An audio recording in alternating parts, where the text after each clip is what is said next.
So guys, आज मैं Dumbo film को एक्सप्लेन करने वाला हूँ और मुझे उम्मीद है कि आपको ये वीडियो पसंद आएगी और आप इस वीडियो का 10 के लाइक एम जल्दी पूरा कर देंगे। इस कहानी की शुरुआत में हमें एक सर्कस को दिखाया जाता है जिसका नाम मेडिची ब्रदर्स था। वो सर्कस जोबलिन शहर में अपना शो दिखाने के लिए ट्रेन से निकल जाता है। यह वक्त 1919 का होता है। मेडिची सर्कस जब जोबलिन शहर पहुँचता है तो वहाँ शो की तैयारी करने लग जाते हैं। उसी सर्कस में हमें जो और मिली नाम के दो बच्चों को दिखाया जाता है जिनके पिता आर्मी में थे, जिन्होंने प्रथम विश्व युद्ध में लड़ाई की थी और वो जल्दी वापस लौटने वाले थे, इसीलिए उनका इंतजार कर रहे होते हैं। और जब वो स्टेशन पर आते हैं तो देखते हैं कि उनके पापा वापस लौट आए हैं जिनका नाम होल्ट होता है, मगर उनका एक हाथ कट चुका था क्योंकि युद्ध के दौरान उनके हाथ पर गोली लगी थी। होल्ट उन्हें कहते हैं कि मैं तुम्हें चिट्ठी लिखकर बताने ही वाला था और मुझे अफसोस है कि जब तुम्हारी माँ गुजरी तब मैं यहाँ नहीं था। फिर वो दोनों अपने डेट के गले लग जाते हैं। होल्ट आइविन और कैथरीन को थैंक्स कहता है क्योंकि उन दोनों ने ही उसके बच्चों का ख्याल रखा था। होल्ट सर्कस में आकर अपने सभी दोस्तों से मिलता है। प्रमेश नाम का आदमी होल्ट को बताता है कि अब सर्कस पहले जैसा नहीं रहा। सर्कस के ओनर मैक्स मेडेसी होल्ट को देखकर खुश होते हैं क्योंकि होल्ट पहले अपनी वाइफ के साथ इसी सर्कस में काम करता था और वो दोनों घोड़ों का बहुत ही कमाल का शो दिखाया करते थे। मैक्स होल्ट को कहते हैं कि जब स्पेनिश महामारी फैली तो उसमें तुम्हारी वाइफ एनी की भी जान चली गई और ये बहुत बुरा हुआ क्योंकि उसके बाद से हमारा शो बहुत मंदा हो गया जिससे मुझे तुम्हारे घोड़े बेचने पड़े। होल्ट उसे कहता है कि मुझे काम की सख्त जरूरत है तो मैक्स उसे कहता है कि तुम मेरे हाथियों का ख्याल रख सकते हो और उसे अपनी जंबो नाम की हाथी के पास लेकर जाता है जो प्रेग्नेंट थी। फिर होल्ट अपने टेंट में आ जाता है जहाँ पर वो देखता है कि मैक्स ने उसका बेड और सारी चीजें बेच दी है। इससे उसे गुस्सा आता है और वो बाहर आकर बैठ जाता है। अगली सुबह शो के लिए हाथियों को बाहर निकाला जाता है मगर हैंडलर नाम का आदमी हाथियों के साथ अच्छे से पेश नहीं आ रहा था, इसीलिए जो अपने डेट को उठाता है और उन्हें बताता है कि हाथियों का आपकी जरूरत है। तो होल्ट भी बाहर आ जाता है जहाँ जब वो देखता है कि हैंडलर जंबो को मार रहा है तो हैंडलर को मुक्का मारकर उसे नीचे गिरा देता है। तभी जो की नजर वहाँ रखी घास पर जाती है जो हिल रही थी, जिससे होल्ट समझ जाता है कि जरूर जंबो ने रात को एक बच्चे को जन्म दिया होगा, लेकिन वो बच्चा बाहर नहीं आ रहा था। इसीलिए होल्ट जब उसे बाहर निकालने जाता है तो बच्चा जोर जोर से इधर उधर कूदने लगता है और बाहर आकर गिर जाता है, जिससे उसकी माँ गुस्सा होती है। मैक्स भी शोर सुनते हुए बाहर आ जाता है मगर तभी वो सभी देखते हैं कि वो बच्चा बहुत बड़े कानों के साथ पैदा हुआ है जो बिल्कुल भी अच्छे नहीं लग रहे थे। इससे मैक्स परेशान हो जाता है क्योंकि उसे लग रहा था कि इस नमूने को कोई नहीं देखेगा और उसके शो की बदनामी होगी। इसीलिए अपने असिस्टेंट रोंगो को डीलर की चिट्ठी भेजने को कहता है कि मुझे अपने पैसे वापस चाहिए और वो होल्ट से कहता है कि तुम्हें कल शो से पहले इसके गानों को छिपाने के बारे में कुछ सोचना होगा। यह कहकर वहाँ से चला जाता है। सभी काफी परेशान होते हैं। जो और लिली बेबी जंबो के पास जाते हैं। लिली बेबी जंबो को अपने चूहे दोस्तों से मिलवाती है जो बेबी जंबो को फूंक मारकर कान हटाना सिखाने लगता है और जब उसे एक फेदर को फूंक मारने को कहता है तो गलती से वो फेदर उसकी सूंड में चला जाता है, जिससे छींक आने की वजह से जब वो कान फड़फड़ाता है तो उड़ने लगता है। यह देखकर जो और लिली हैरान हो जाते हैं। वहीं बाहर मैक्स होल्ट को एक नकली हाथ देता है और कहता है कि तुम्हें शो के दौरान इसे पहनना होगा क्योंकि शो में छोटे छोटे बच्चे होंगे जो तुम्हारे कटे हुए हाथ को देखकर डर सकते हैं। तो होल्ट भी उनकी बात मान लेता है। तभी वहाँ लिली और जो भागते हुए आते हैं और होल्ट को बताते हैं कि बेबी जंबो उड़ सकता है, लेकिन होल्ट को उनकी बातों पर विश्वास नहीं होता क्योंकि हाथी का उड़ना कोई आम बात नहीं थी। लिली और जो इससे उदास होकर वहाँ से चले जाते हैं। मैक्स होल्ट को कहता है कि तेरे बच्चे बहुत नादान है जो दिन में भी सपने देखने लगे। फिर दिखाया जाता है कि रात को शो देखने के लिए बहुत से लोग आते हैं और मैक्स अपने सर्कस को शुरू करता है जिसमें वो हाथियों का शो दिखाते हैं। होल्ट बेबी जंबो के कानों को एक टोपी की मदद से बांध देता है और उसे एक ट्रॉली में बिठाया जाता है जिससे किसी को उसके कानों के बारे में पता नहीं चलता और सभी उसे खुशी से देखने लगते हैं। मगर तभी बेबी जंबो की नजर एक लेडी की टोपी पर लगे हुए फेदर पर जाती है, जिसे जब वो अपनी सूंड में लेता है तो सभी उस लेडी का मजाक उड़ाने लगते हैं क्योंकि उसने विग पहन रखी थी। बेबी डम्बो को फेदर की वजह से छींक आती है और दूर गिरने की वजह से उसके कान खुल जाते हैं, जिससे सभी उसके कानों को देखकर हैरान हो जाते हैं और उन्हें लगता है कि उस हाथी के कान नकली है। इसीलिए उसे डम्बो नाम से चिढ़ाने लगते हैं क्योंकि ट्रॉली पर लिखा हुआ नाम गिरने की वजह से जंबो से डम्बो हो गया था। सभी लोगों के चिल्लाने की की वजह से हाथी गुस्सा होने लगते हैं। होल्ड लोगों को शांत रहने को कहता है, लेकिन उसकी बात नहीं सुनते और डम्बो के ऊपर पॉपकॉर्न और बाकी चीजें फेंकने लगते हैं। वहीं डम्बो की माँ जम्बो के पास हैंडलर आता है जो उसे कहता है कि तुम्हारे बच्चे को अब कोई नहीं बचा सकता। इससे डम्बो की माँ गुस्से में अंदर चली जाती है। हैंडलर ने ये सब जानबूझकर किया था क्योंकि वो होल्ड से बदला लेना चाहता था। इसीलिए जब होल्ड डम्बो की माँ को शांत करवा देता है तो कोड़े से उसे डराता है और वो गुस्से में हमला करने के लिए आगे बढ़ती है, जिससे सभी लोग वहाँ से भागने लगते हैं। इससे हैंडलर को बहुत मजा आता है और वो बाहर से ये नजारा देख रहा था। डम्बो की माँ के पोल से टकराने की वजह से वो पोल टूटने लगता है। ये देखकर होल्ड अपने बच्चों को लेकर वहाँ से बाहर निकल जाता है और वो पोल हैंडलर पर गिरने की वजह से उसकी वहीं पर डेथ हो जाती है। डम्बो की माँ अपने बेबी को बचा लेती है। फिर दिखाया जाता है कि पुलिस मेक से पूछताछ करती है और वो मान लेते हैं कि एक हादसा था और वो हैंडलर की डेड बॉडी को अपने साथ ले जाते हैं। अब जम्बो को उसके इस काम की वजह से एक ट्रेलर में बंद कर दिया जाता है। डम्बो चुपके से अपनी माँ से मिलने जाता है, लेकिन अंदर नहीं जा पाता। मगर जम्बो को एहसास हो जाता है कि उसका बेबी उससे मिलने आया है और उसे अपनी सूट से एहसास दिलाती है कि वो हमेशा उसके साथ रहेगी। अगले दिन मैक्स उस आदमी को अपने सर्कस में बुलाता है जिससे उसने जम्बो को खरीदा था। मैक्स उस पर बहुत गुस्सा करता है कि तुम्हारे हाथी की वजह से मेरी बहुत बदनामी हुई, इसीलिए तुम उसे लेकर चले जाओ। तो आदमी मैक्स को कहता है कि मैं तुम्हें उसकी आधी कीमत दूंगा, जिस पर मैक्स भी मान जाता है। मगर वो कहता है कि मैं उस हाथी के बच्चे को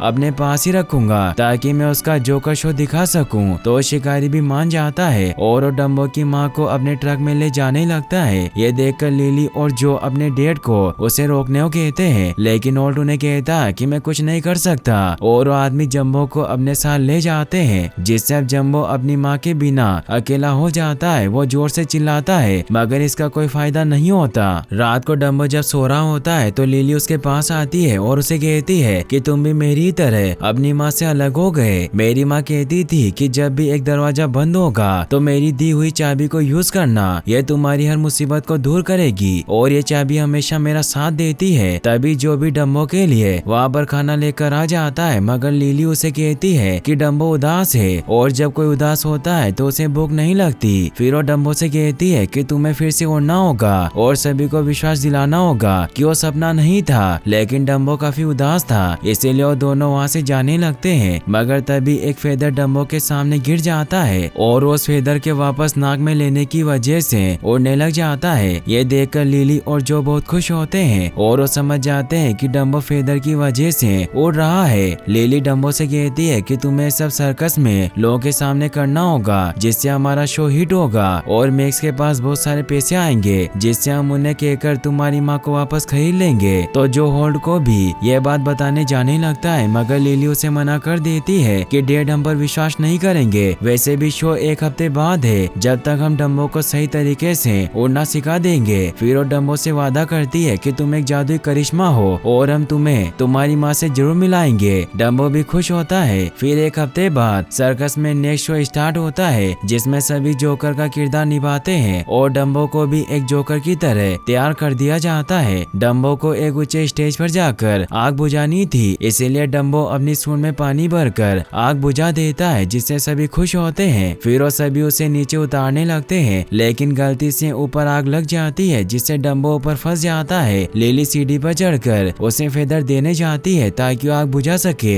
डम्बो उस फेदर को ले लेता है, लेकिन तभी रस्सी जलने की वजह से लिली नीचे गिर जाती है, मगर पानी में गिरने की वजह से उसे चोट नहीं लगती। तभी ऊपर का स्टेज भी टूट जाता है जिससे डम्बो नीचे गिरने लगता है, लेकिन तभी वो पंख उसकी सूंड में चला जाता है जिससे उड़ने लगता है। सभी ये देखकर हैरान हो जाते हैं और जो बच्चे डम्बो का मजाक उड़ाते हैं उनके ऊपर वो पानी डाल देता है। होल्ड को लिली की बातों पर विश्वास हो जाता है कि वो सच बोल रही थी। अब हर न्यूज़पेपर में ये खबर फैल जाती है कि मेडिची सर्कस का बेबी एलिफेंट उड़ सकता है। मैक्स और उसके सभी साथी बहुत खुश होते हैं क्योंकि उनके अगले शो के सभी टिकट बिक गए थे और अब सभी डम्बो का ख्याल रखने लग जाते हैं। सभी उसे नहला रहे होते हैं, तभी उसे हाथी की आवाज सुनाई देती है और डम्बो को लगता है कि उसकी माँ है, इसीलिए वो बाहर आता है। लेकिन वो गाड़ी के हॉर्न की आवाज थी जिससे डम्बो उदास हो जाता है। उस गाड़ी में वी वेंडेवर आए हुए होते हैं जिनके साथ उनकी स्टार कोलेट भी आती है जो एक ट्रेपेज कलाकार होती है। वेंडेवर ड्रीमलैंड नाम के पार्क के ओनर होते हैं जिसमें वो बहुत बड़े बड़े शो दिखाया करते थे और उनका सर्कस स्थायी होता है, यानी कि वो शो दिखाने के लिए शहर शहर नहीं भटकते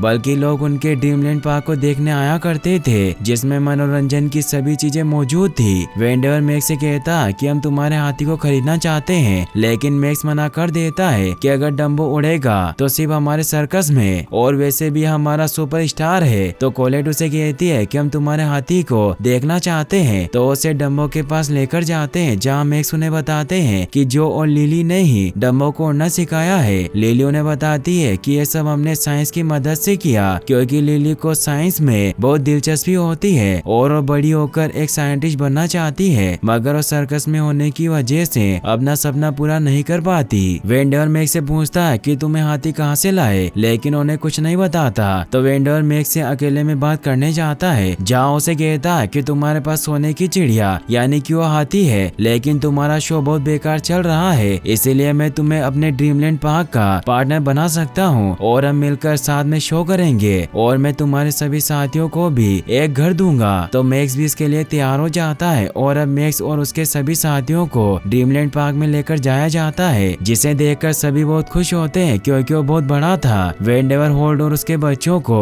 उनका नया घर दिखाता है, जिसे देखकर वो बहुत खुश होते हैं। वेंडेवर फिर उन्हें अपने घोड़े के अस्तबल में लेकर जाता है और वो होल्ड को कहता है कि मैं जानता हूँ कि तुम बहुत अच्छे घोड़ेबाज हो, इसीलिए अब वक्त आ गया है कि तुम दोबारा स्टेज पर पहले की तरह ही आग लगा दो, लेकिन उससे पहले तुम्हें हमारे लिए उस हाथी को उड़ाना होगा, और जब वो उड़ेगा तभी तुम्हारा नंबर लगेगा। और वो सभी को कहते हैं कि जुम्मे की रात डम्बो का पहला शो होगा, और वो कोलेट से कहता है कि तुम्हें डम्बो के ऊपर बैठकर उड़ान भरनी होगी, जिससे शो लाजवाब होगा, लेकिन ऐसा करने से मना कर देती है। तो वेंडेवर उसे कहता है कि पहले तुम एक मामूली सी कलाकार थी, लेकिन मैंने तुम्हें स्टार बनाया, और अब उसे ना चाहते हुए भी तैयार होना पड़ता है, मगर मैक्स इसके लिए मना कर देता है। तो वेंडेवर होल्ड और मैक्स से कहता है कि अगर तुम्हें हुनर है तो तुम्हें इस इम्पॉसिबल काम को पॉसिबल करना होगा। फिर दिखाया जाता है कि कोलेट और होल्ड प्रैक्टिस के लिए मैदान में आ जाते हैं, जहाँ कोलेट लिली से पूछती है कि डम्बो कैसे उड़ता है, तो लिली उन्हें बताती है कि डम्बो फेदर की मदद से उड़ता है। तो कोलेट फेदर की मदद से डम्बो को ललचाती है, जिससे उसकी मदद से ट्रेपे शो दिखाने लगती है, और अब लिली फेदर से डम्बो को भी उड़ा देती है। यह देखकर कोलेट हैरान हो जाती है, साथ ही उसे काफी डर भी लग रहा था क्योंकि वो काफी तेज उड़ रहा था। उन दोनों के टकराने की वजह से वो दोनों नीचे सेफ्टी नेट पर गिर जाते हैं। फिर वो थोड़ी देर रेस्ट करने लगते हैं, तभी वेंडेवर भी वहाँ पर आ जाता है और वो आपस से प्रैक्टिस करने लग जाते हैं, जिससे थोड़ी देर कोशिश करने के बाद में डम्बो और कोलेट साथ में उड़ान भर पाते हैं। इससे वेंडेवर खुश होता है। फिर हमें दिखाया जाता है कि रात को शो देखने के लिए बहुत से लोग ड्रीमलैंड में आ जाते हैं। वहाँ रेमिंगटन नाम के एक बिजनेसमैन भी आए हुए होते हैं, जो कई बैंकों के मालिक थे। वेंडेवर मैक्स को बताता है कि हमारे अन्नदाता है, जिनकी बदौलत आज हमारा ड्रीमलैंड बना,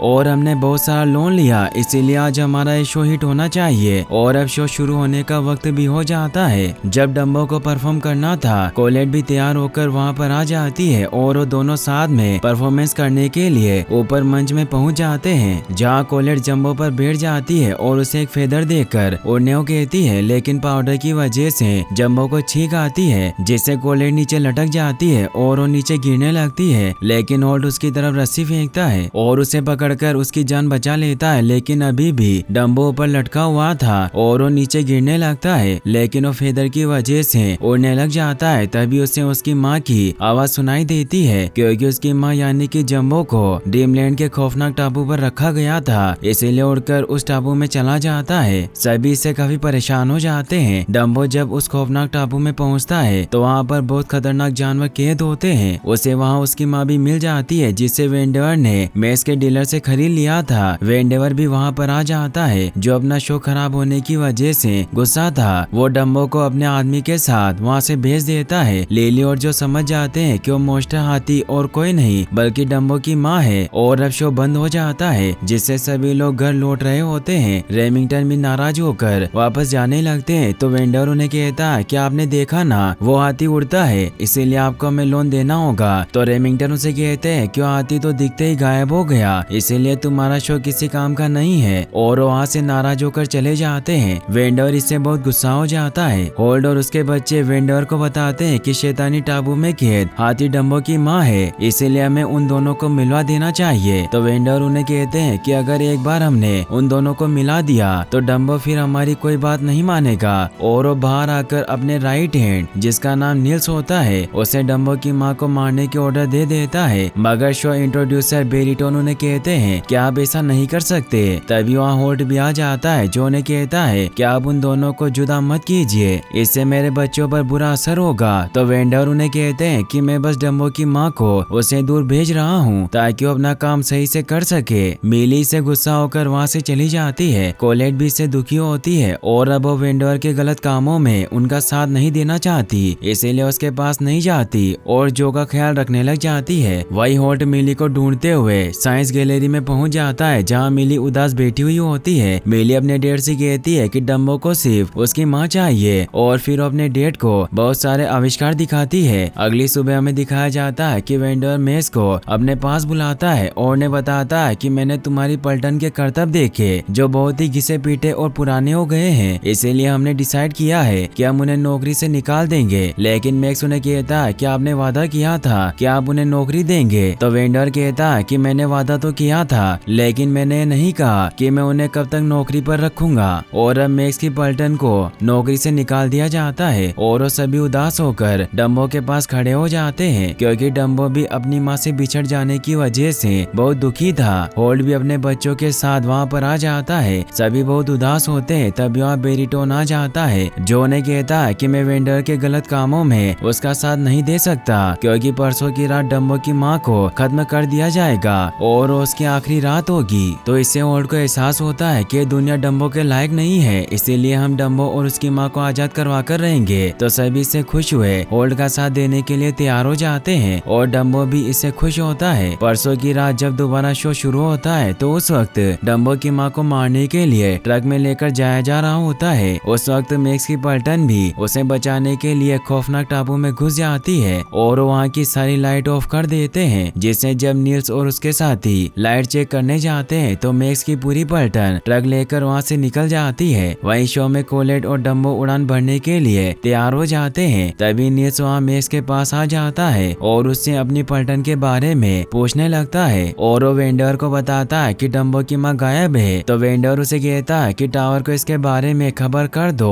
और उसे समझ नहीं आता कि वो डम्बो की माँ को क्यों लेकर गए हैं। वही होल्ट टेंट को काटने के लिए ऊपर चढ़ने लग जाता है ताकि डम्बो उड़कर बाहर जा सके, मगर दो गार्ड उसे रोकने लगते हैं। लेकिन तभी मैक्स वहाँ पर आ जाता है जो इन्हें भगा देता है क्योंकि वो भी अब वेंडर का साथ नहीं देना चाहता क्योंकि उसने उसके साथियों के साथ धोखा किया था। होल्ट इससे खुश होता है। वही डम्बो और कोलेट इस बार सक्सेसफुली उड़ान भर लेते हैं जिससे सभी खुश होते हैं। तभी होल्ट तब्बू में छेद करके उसे फाड़ देता है और कोलेट डम्बो को लेकर वहाँ से उड़ जाती है। वो उसे लेकर कंट्रोल रूम में पहुँचती है जहाँ बाहर के गेट को खोलने लगती है, लेकिन गार्ड उसे रोक देते हैं। मगर डम्बो बाहर का गेट खोल देता है जिससे मैक्स की पलटन बाहर निकल जाती है और अब डम्बो लाइट बंद कर देता है। तभी वेंडर वहाँ पर आ जाता है जो कोलेट पर गुस्सा करने लगता है कि मैंने तुम्हें स्टार बनाया और तुमने मुझे ही धोखा दिया, मगर वो डम्बो पर बैठकर वहाँ से निकल जाती है। वेंडर को इससे गुस्सा आता है और वो लाइट का स्विच ऑन करने लगता है, मगर वो गलत स्विच ऑन कर देते हैं जिससे हाई वोल्टेज की वजह से जनरेटर में आग लग जाती है और धीरे धीरे पूरे ड्रीमलैंड में आग लगने लगती है जिससे सभी लोग वहाँ से भागने लग जाते हैं। होल्ट को अपने बच्चे कहीं नजर नहीं आते और वो एक घोड़ा लेकर उन्हें ढूंढने लग जाता है। तभी वो देखता है कि वो भागते हुए अंदर जा रहे हैं क्योंकि नील्स उनका पीछा कर रहा था, इसीलिए वो लिली और जो को बचाने के लिए अंदर जाता है। नील्स जो पर हमला करता है तो होल्ट अपने घोड़े से नील्स को बांध देता है जिससे घोड़ा उसे खींचते हुए दूर लेकर जाता है। मगर अब उस तंबू में आग काफी बढ़ चुकी थी, इसीलिए होल्ट अपने बच्चों के साथ वहाँ से बाहर नहीं निकल पाता। वहीं जब कोलेट डम्बो के साथ अपने बाकी के लोगों के पास पहुँचती है तो देखते हैं कि होल्ट अपने बच्चों के साथ वापस नहीं आया, इसीलिए डम्बो उसे बचाने जाता है। वो सूंड में पानी भरकर होल्ट और उसके बच्चों के लिए रास्ता बनाता हुआ उन्हें बाहर ले आता है, लेकिन तभी डम्बो का फेदर बाहर निकलने की वजह से जल जाता है जिससे डम्बो उदास हो जाता है क्योंकि वो फेदर के बिना